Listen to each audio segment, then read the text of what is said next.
नमस्कार दोस्तों, हमारे न्यूज़ यूट्यूब चैनल में आप लोगों का एक बार फिर हार्दिक स्वागत है। तो दोस्तों, एक बहुत बड़ी खबर लेकर आप लोगों के साथ है हाजिर हैं।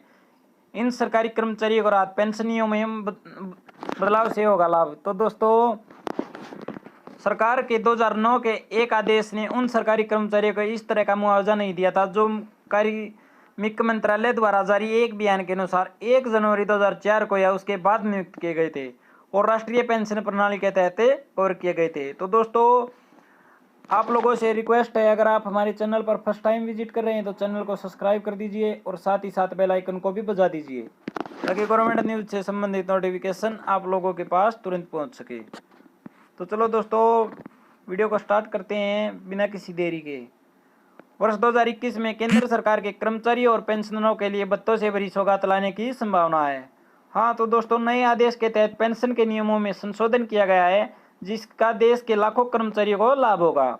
सरकार के 2009 के एक आदेश ने उन सरकारी कर्मचारियों को इस तरह का मुआवजा नहीं दिया था, जो कार्मिक मंत्रालय द्वारा जारी एक बयान के अनुसार 1 जनवरी 2004 को या उसके बाद नियुक्त किए गए थे और राष्ट्रीय पेंशन प्रणाली के तहत कवर किए गए थे। तो दोस्तों, इस नए कदम से सीआरपीएफ, बीएसएफ,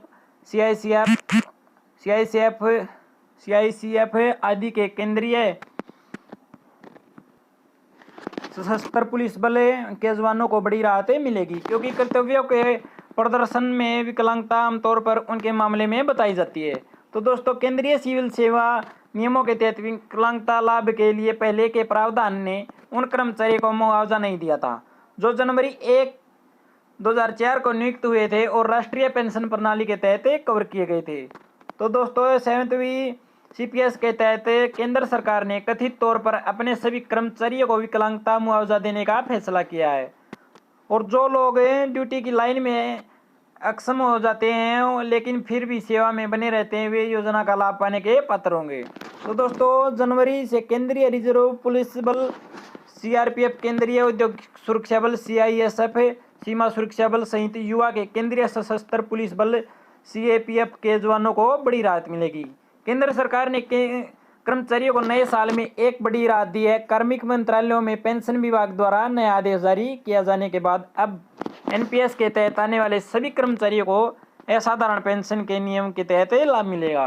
तो दोस्तों, इसी के साथ ये इस कदम से सीआरपीएफ, बीएसएफ, सीआईएसएफ जैसे जवानों को, विशेष रूप से युवा केंद्रीय सशस्त्र पुलिस बल के जवानों को बहुत राहत मिलेगी, क्योंकि आमतौर पर कर्तव्य के प्रदर्शनों में विकलांगता के कारण उनके मामलों में रिपोर्ट की जाती है। तो दोस्तों, यह नया आदेश सेवा नियमों में एक विसंगति को दूर करेगा और इसी के साथ कर्मचारियों द्वारा सामना की जाने वाली कठिनाइयों को देखते हुए, क्योंकि केंद्रीय सिविल सेवा नियमों के तहत विकलांगता लाभों के पहले प्रावधान ने उन लोगों को ऐसा मुआवजा प्रदान नहीं किया था।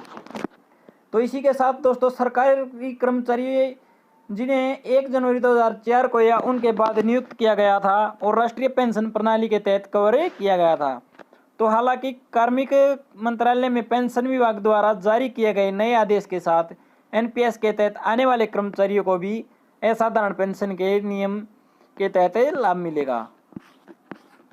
तो दोस्तों, 7वें सीपीएस नियम विसंगति को भी दूर करेगा। राज्य सरकार के मंत्री सिंह ने का यह उल्लेख करने के लिए यह नया आदेश सेवा नियमों में एक विसंगति को दूर करेगा। इसी के साथ कर्मचारियों के सामने आने वाली कठिनाइयों को दूर करेगा। मोदी सरकार नियमों को आसान बनाने और भेदभावपूर्ण धाराएं हटाने के लिए भी सभी प्रयास कर रहे हैं। तो दोस्तों, 7वें सीपीएस नियम यह है, इस परिवर्तन करने का उद्देश्य है। बयान में यह भी कहा गया कि इन सभी नई पहलों का अंतिम उद्देश्य सरकारी कर्मचारियों के लिए जीवन यापन की सुविधा प्रदान करना है, भले वे न्यूज हो गए हों या पेंशनर का पारिवारिक पेंशनर का बड़े नागरिक पर बन गए हों। तो दोस्तों, नए नियम के अनुसार यदि कोई कर्मचारी अपने कर्तव्यों का पालन करते हुए अक्षम हो जाता है और इस विकलांगता को सरकारी सेवा के लिए जिम्मेदार ठहराया जाता है, तो उस स्थिति में यदि उसे अभी भी विकलांगता के बावजूद सेवा में बनाए रखा गया है, तो उसके एक मुश्त मुआवजा दिया जाएगा। बयान में कहा गया कि समय समय पर कम्यूटेशन टेबल के संदर्भ में विकलांगता तत्वों के पूंजीकृत मूल्य पर पहुंचने से तो दोस्तों, महंगाई भत्ते में 4% की वृद्धि की उम्मीद है। इसी के साथ एक बहुत बड़ी खबर और आपको इसी वीडियो के माध्यम से बताते हैं दोस्तों। केंद्र को इस महीने से महंगाई भत्ते में 4% की बढ़ोतरी की उम्मीद है, जिसका अर्थ है कि कर्मचारियों के वेतन खाते में अधिक धन जमा किया जाएगा। 7वें केंद्रीय वेतन आयोग की सिफारिशों के आधार पर महंगाई भत्ते में वृद्धि स्वीकृत फार्मूले के अनुसार होने की संभावना है। मार्च 2020 में प्रधानमंत्री नरेंद्र मोदी की अध्यक्षता में केंद्रीय मंत्रिमंडल ने 1 जनवरी 2020 से पेंशन भोगियों को केंद्र सरकार के कर्मचारियों और महंगाई राहत डीआर की डीए की एक अतिरिक्त किस्त जारी करने की मंजूरी दी थी।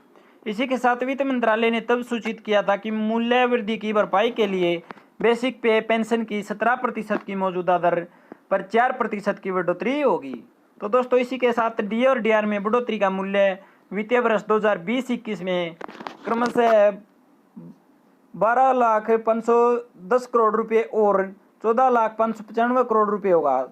इसी के साथ इस फैसले से 48.34 लाख केंद्रीय सरकार के कर्मचारियों और 65.26 लाख पेंशनभोगियों को फायदा होगा। केंद्र सरकार नियमों को सरल बनाने और भेदभावपूर्ण धाराओं को दूर करने के लिए सभी प्रयास कर रही है।